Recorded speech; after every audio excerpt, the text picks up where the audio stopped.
Bisa janji? Gini ceritanya.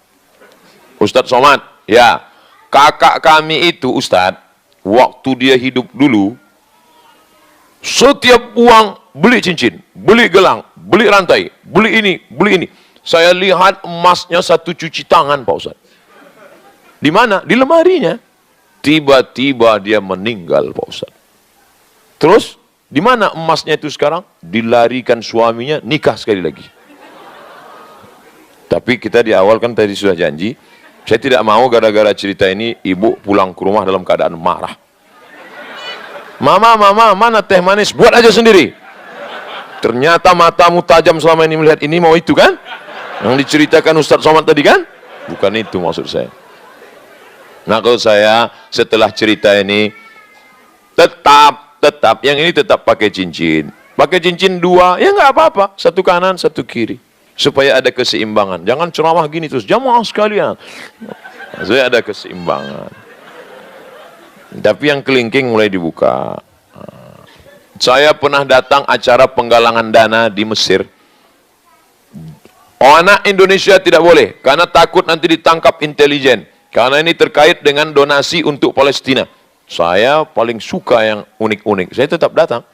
Orang-orang Mesir semua ngelihat saya, ini kok ada yang tidak mancung satu ini, kata dia. Tetap datang. Saya mau ngelihat gimana orang Mesir penggalangan dana. Langsung Khalid Mash'al telepon. Telekonferen. Assalamualaikum. Waalaikumsalam. Ana Liwa Jenderal Khalid Mash'al min Ardil Muqaddasah. Dari bumi Palestina. Kata dia, kirim uang sekarang juga. Kami perlu karena sekarang musim dingin. Kami mau beli jaket, kamu beli peluru. Langsung itu yang mengadakan panitia penggalangan dananya, ikatan dokter dan ikatan muhami, pengacara, advokat, lawyer. Mereka langsung buka karung goni, mereka tebar ke satu-satu. Disitulah saya melihat ibu-ibu perempuan tanpa pikir panjang langsung mengeluarkan emas. Dia buka tangannya, semua emas itu dimasukkannya ke dalam. Cincin-cincin masuk, luar biasa. Apakah kita di sini begitu? Cari karung beras, Pak Ibu, dimuliakan Allah Subhanahu wa taala. Luar biasa, langsung dikirimkan ke mereka ke Palestina. Karena mereka berpikir ini akan tinggal. Oh, kalau gitu kami belikan semua. Tidak boleh. Jangan gara-gara mendengar tausiah ini pulang dari sini semua datang ke presiden. Pak, semua ini ambil. Tak boleh. Karena zaman Nabi pernah ada seorang berkata, ambillah semua ya Rasulullah. La, kata Nabi, tidak. Asyatru, ambil setengah. La, kata Nabi, tidak. Kalau begitu ambil sulus sepertiga. Kata Nabi, sulusu kasir. Sepertiga itu banyak, tapi boleh diambil. Itu makanya wasiat tidak boleh lebih dari sepertiga. Jadi jangan sampai bapak nanti meninggal, semua hartaku aku serahkan untuk Masjid Baitul Ma'mur. Adapun adikku itu, maka sendalku pun jangan kasih ke dia. Jangan gitu. Ada orang yang marah kepada adiknya karena dia tidak punya anak sebatang kara, akhirnya dia mati sendirian, marah. Maka tetap wasiat itu untuk masjid hanya sepertiga dari total harta. Jadi kalau 1 miliar rupiah, 333 juta 666 tetap dibagikan kepada istrinya, tetap dibagikan kepada anak-anaknya. Ngomong-ngomong, istri dapat berapa Pak Ustadz? Ini ada bocoran sedikit untuk ibu-ibu, kabar gembira. Walakum nisfu ma taraka azwajukum illam yakul lahunna walad. Kamu para suami mendapat setengah harta istrimu kalau istri tidak melahirkan anak. Menikah ibu sama bapak, dalam pernikahan itu kalian tidak punya anak, maka meninggal bapak, meninggal ibu, maka bapak dapat setengah. Tapi kalau ada anak, bapak dapat 1/4. Bagaimana bagi perempuan? Kalau tidak ada anak, ibu dapat 1/4. Kalau ada anak, ibu dapat 1/8. Jadi kalau bapak hartanya 1 miliar rupiah, ibu dapat 250 juta. Udah, ingat-ingat jatah ibu berapa. Banyak bu. Oleh sebab itu baik-baiklah sama bapak itu dari sekarang. Kalau tidak nanti menyesal. Bapak Ibu yang dimuliakan Allah Subhanahu wa taala, semua akan tinggal. Sisanya kepada siapa? Lidzakari mithlu hadzil unsayain. Anak laki-laki dapat 2 kali bagian anak perempuan. Habis. Yang kita bawa mati mana? Abdul Somad pakai jaket, tinggal. Ustaz Somad kalau di Indonesia nggak pernah ceramah pakai jaket. Kenapa waktu di Melbourne pakai? Dingin. Terus pakai. Biasa Ustaz pakai sendal aja. Ini kok pakai sepatu. Ini baru dibeli nih. Ini karena mau ke Australia maka pakai. Kalau sampailah kemarin nggak jadi masuk, saya campakkan sepatu ini langsung. Bapak Ibu yang dimuliakan Allah SWT, saya tidak menduga bahwa visa akan keluar. Maka saya pergi ke Medan, pergi ke Aceh, saya tak ada bawa apa-apa. Saya pakai sendal aja. Saya ceramah kemana-mana pakai sendal. Tiba-tiba datang Ustaz Reza menjemput di Kuala Namu, Medan. Ayo kita berangkat, visa sudah turun katanya. Wah, saya nggak ada persiapan, saya bilang. Nanti kita beli sepatu. Terus, jadi jangan nanti timbul fitnah. Ustaz itu sudah berubah penampilannya sekarang. Sepatunya sepatu anak muda. Gitu. Ini bukan saya yang milih, ini entah siapa yang milih. Semua harus diklarifikasi sebelum ada fitnah-fitnah. Karena sekarang kan zamannya zaman fitnah. Bapak Ibu, sampai mana cerita kita tadi? Kenapa bisa belok? Pokoknya semua tinggal. Sepatu kesayangan tinggal. Celana tinggal. Baju tinggal. Andai mati nanti, inilah yang paling saya sayang, tinggal. Bukan masalah harganya berapa, tapi siapa yang memberikannya. Ini dari mana nih? Game ini. Game. Begitu dia lihat saya berani naik kuda, padahal saya banyak-banyak sholawat. Allah, ya Allah, jangan sampai kuda ini melompat. Kalau sampailah dia melompat, meringki, makanya ketika ada di bawah, foto ya Ustaz, jangan foto. Nanti kalau blitz kena mata kuda kaget dia melompat. Sakitnya nggak seberapa, malunya. Ini streaming ditonton seluruh dunia. Nah, tinggal semua peci. Ini peci kebanggaan. Dari mana? Aceh. Ini pintu, ini lambang pintu Aceh ini. Lagi yang tidak tahu, ini lambang pintu Aceh. Tinggal semua. Tidak ada yang dibawa. Jam tinggal, cincin tinggal. Ini Pak Ustadz, ini batu kasio namanya. Kasih orang.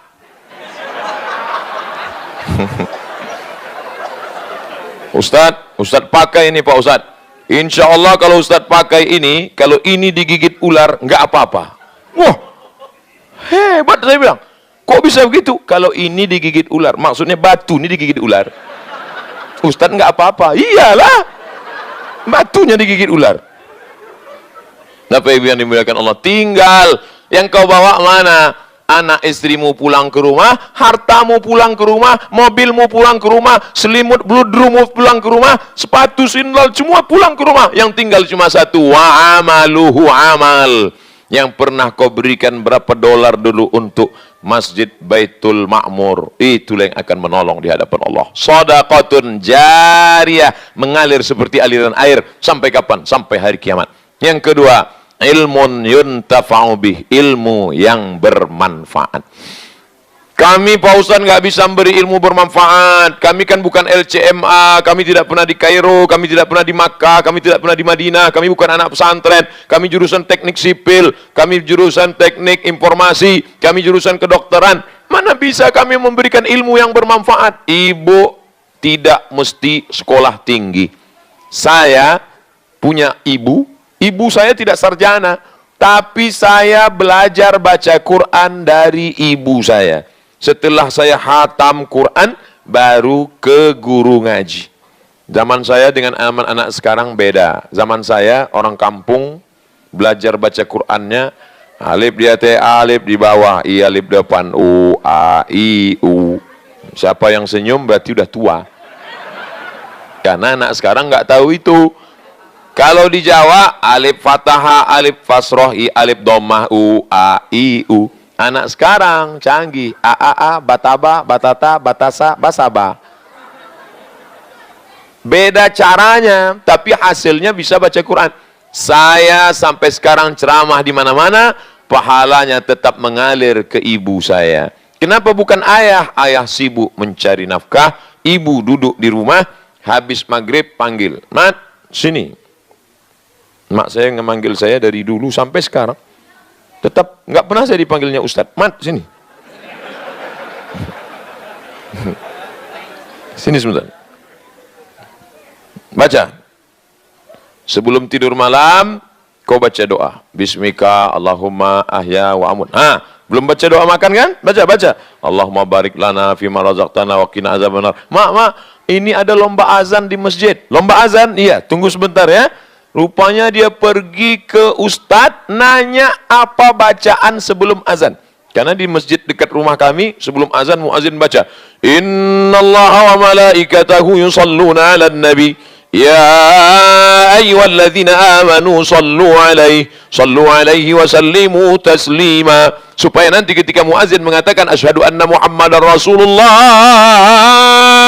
bersolawatlah, maka dia selalu dengar itu. Dia tidak tahu ayatnya di mana. Dia pergi mencari, diambilnya kertas, minta tuliskan, pulang ke rumah. Nih, mak, aku diangkat mereka jadi imam. Berkumpul semua anak-anak MDA, anak-anak SD, saya diminta jadi imam. Tapi saya nggak tahu bacaan doa imam.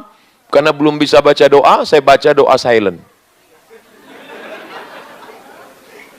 Dia datang ke guru, Ustadz, Somad sekarang diminta jadi imam di antara anak-anak SD. Tolong tuliskan Ustadz. Ustadz nuliskan. Saya pun menghafal doa. Allahumma inna nas'aluka salamatan fid din, wa afiatan fil jasad, wa ziyadatan fil ilmi, wa barakatan fil rizqi.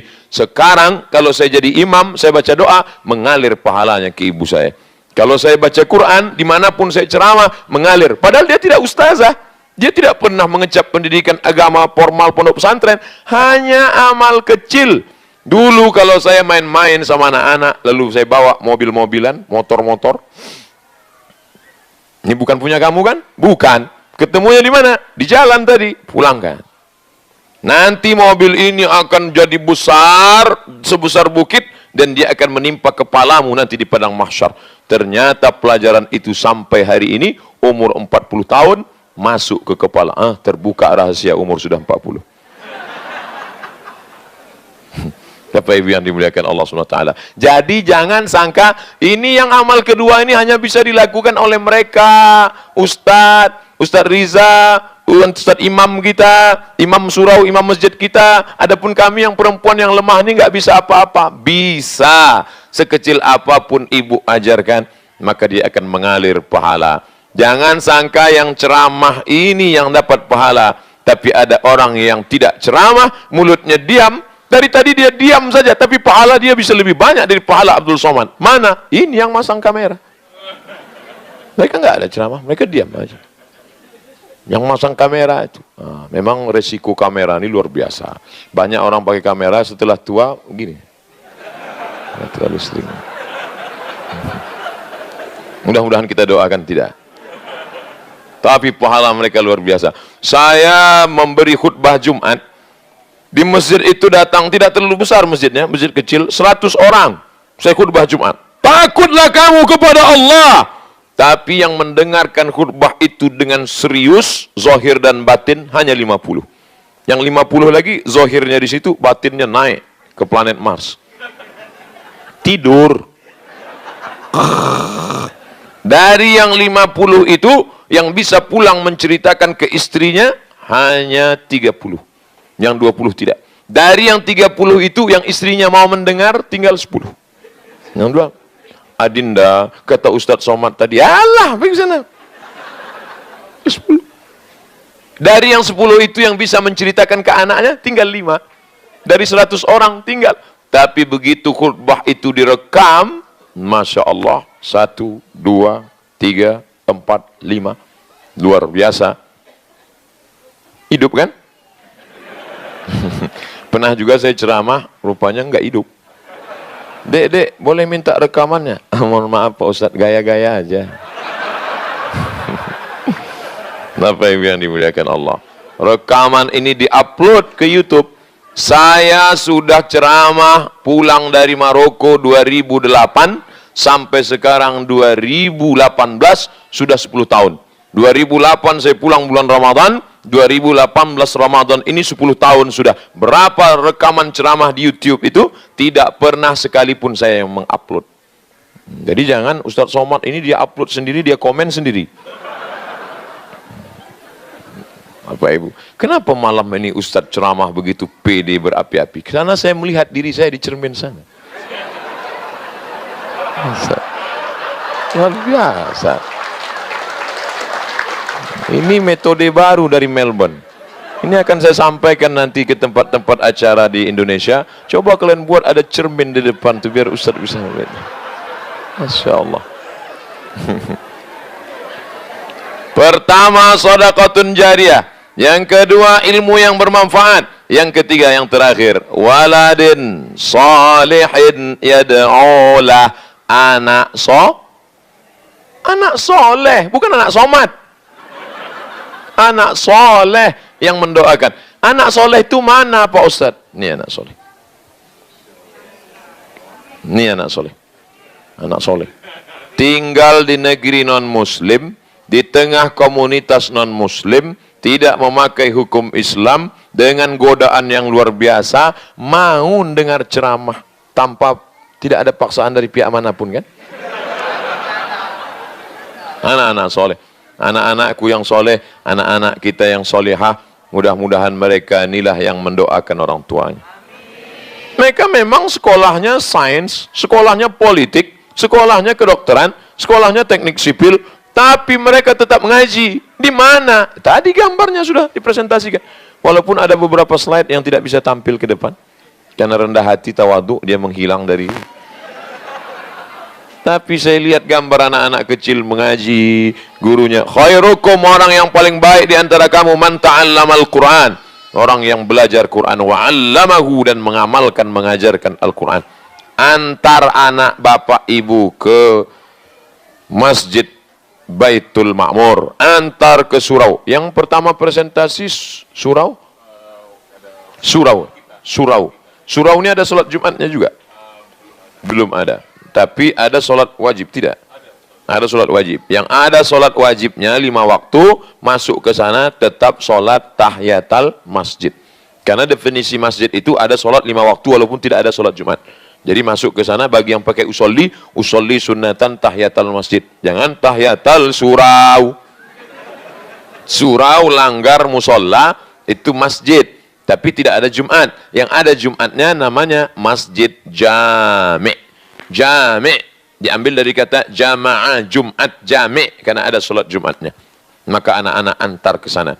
Saya nih Pak Ustadz orangnya buta agama, ngaji nggak bisa. Makanya saya tidak ingin anak-anak saya juga seperti saya. Makanya saya capek-capek, saya lelah pulang kerja, tetap saya antar anak saya.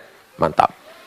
Jangan seperti ada seorang bapak, saya ini bodoh Pak Ustadz, nggak ngerti agama. Maka saya harus membalas sakit hati saya, anak saya mesti lebih bodoh daripada saya. Habis sholat maghrib, matikan TV, matikan HP, tidak ada WhatsApp, tidak ada Twitter, BBM, Instagram, mati semua. Ar-Rahman, 'allamal Qur'an, khalaqal insan, 'allamahul bayan. Anak nomor 2, baca. Iqra. Iqra berapa udah? Iqra 3, baca. Istri, baca Yasin. Habis maghrib ke Isya. Selesai, shadaqallahul azim. Papa enggak baca, waktu Isya sebentar lagi. Begitu caranya kalau belum pandai ngaji. Kalau mereka maksa, Bapak harus baca, kami kan belum pernah dengar. Jangan melawan, melawan orang tua masuk neraka. Tapi diam-diam tetap datang ke Baitul Ma'mur. Datang Pak Imam. Pak Imam, ini saya masalah nih Pak Imam. Anggota sudah mendesak terus. Tolong ajari saya, tapi satu kuncinya Pak Imam, jangan sampai mereka tahu. Oke, diam-diam aja ya. Iya, belajarlah sama Pak Imam. Rupanya istri sama anak ngintip dari pintu. Ayahmu sudah belajar. Alhamdulillah. Bapak Ibu yang dimuliakan Allah, kebahagiaan bukan ketika jalan-jalan camping, bukan ketika jalan-jalan ke danau. Tidak salah ke danau, tidak salah camping, baik. Tapi ketika duduk bersama dalam satu majelis, itulah yang nanti akan mereka kenang, mereka ingat setelah kita mati. Saya ketemu dengan orang-orang macam-macam selama hidup ini. Lama hidup banyak dirasa, jauh berjalan banyak dilihat, lama jadi ustadz banyak yang curhat. Ustadz, saya ini orang pelaku dosa, bergelimang dosa Pak Ustadz. Banyak silap, banyak salah, nggak pernah buat baik. Tapi papa saya dulu selalu bawa saya ke masjid. Selalu. Akhirnya sekarang setelah umur 40, ada kerinduan dalam hati. Sampai akhirnya suatu hari saya melihat ada seorang bapak-bapak membawa anaknya dengan pakai kain sarung kecil. Tiba-tiba saya terkenang bapak saya dulu 30 tahun yang lalu membawa saya, dan itu menyentuh hati saya, meleleh air mata saya pulang mandi, saya pun sholat, karena mengenang masa-masa lalu itu. Ada momen-momen masa lalu yang bisa kita ulang kembali. Salah satunya dengan mencium bau parfum. Parfum yang pernah kita cium 20 tahun yang lalu, ada momen teringat ketika kita cium. Makanya banyak orang kan kadang-kadang ketika dia cium parfum, ingat sama siapa? Sama mantan. Maka jangan pakai parfum yang melampau. Lalu kemudian apa lagi? Memori akan kembali melihat suatu keadaan kondisi. Maka ciptakanlah yang kira-kira ketika kita lakukan mengingatkan anak-anak kita tentang memori masa lalu, bisa kembali lagi. Antar dia ke musola, antar dia ke surau, antar dia ke Masjid Baitul Ma'mur. Dengan kesungguhan kita, nanti di tengah malam dia akan menangis melelehkan air mata. Rabbil firli wali walidayya warhamhuma kama rabbayani shaghira. Kedatangan saya ke Australia secara umum, banyak kemarin di Sydney, apa kata jamaah, Ustaz Somad, banyak orang-orang yang belum pernah kami temui selama tinggal di sini, tiba-tiba muncul sekarang. Tadi malam 1.700 orang. Saya nggak pernah ketemu dia, tapi tadi malam muncul. Oh, begitu juga banyak orang-orang yang kami tidak tahu bahwa dia lawan saya. Begitu Ustadz datang, muncul juga melihatkan dirinya sekarang. Jadi Abdul Somad ini seperti ayat kursi. Dia kalau dibacakan, itu macam-macam respon. Cobalah bacakan ayat kursi. Kalau dibaca, Allahu la ilaha illa huwal hayyul qayyum. Ada orang yang senyum, tapi ada orang yang marah. Oh, nggak nyambung saya Pak Ustadz. Memang orang kalau kurang cairan gitu, makanya minum. Saya sudah tausiah pas 60 menit. Dari 6:30, sekarang 7:30. Di mana-mana saya diberi waktu, Ustadz ngomong 60 menit saja. Apalagi di Melbourne ini orangnya on time, tepat waktu. Mohon maaf saya tadi terlambat. Kenapa? Karena pengawalan. Ustadz jangan turun sebelum ini steril, siap semua. Bodyguard saya pun takut kan. Siap. Gimana? Oke, turun Ustadz. Saya pun turun. Masya Allah. Ternyata ibu-ibu diamankan dulu. Baru saya turun. Tentu selama 60 menit ini banyak kata-kata menyinggung perasaan, tidak berkenan di hati. Saya hamba Allah yang dhaif, mohon maaf. Ini tausiah saya yang terakhir malam ini. Bukan berarti setelah ini saya mati, tidak. Insya Allah kita akan ketemu lagi di waktu yang akan datang, insya Allah. Terima kasih segala perhatian, mohon maaf segala kekhilafan. Ada 2 acara lagi. Pertama menjawab pertanyaan, yang kedua di akhir majelis kita akan baca doa. Doanya untuk apa Pak Ustadz? Orang yang sudah mendengar tausiah ini tetap juga tak keluar duitnya, kita doakan setelah doa keluar. Ya Allah, kirimkanlah angin ingin bersedekah ke dalam hatinya ya Allah. Kalau juga dia tidak mau bersedekah, kirimkan angin puting beliung sekalian ya Allah. Dan itu kita tak boleh doakan yang tak baik. Terima kasih. Wassalamualaikum warahmatullahi wabarakatuh.